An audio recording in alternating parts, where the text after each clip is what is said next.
Hello, my name is Patrick Ansel with Family Farm Stores of Dumas, Texas. We have been custom making this store for 13 years by listening to our customers and bringing in what it is that they wanted. In this store, we carry work clothing, power tools, paint, nuts and bolts, rope and cable, sprayer parts, tractor accessories, automotive, pickup toolboxes, animal health, and we sell baby chicks year-round, and we're the Panhandle's largest supplier of fencing materials.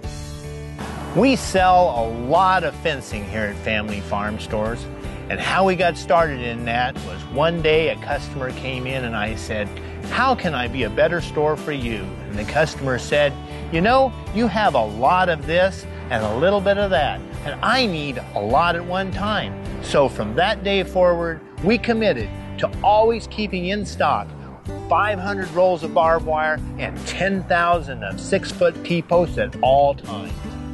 We also try to keep a lot of high-quality cedar posts in stock.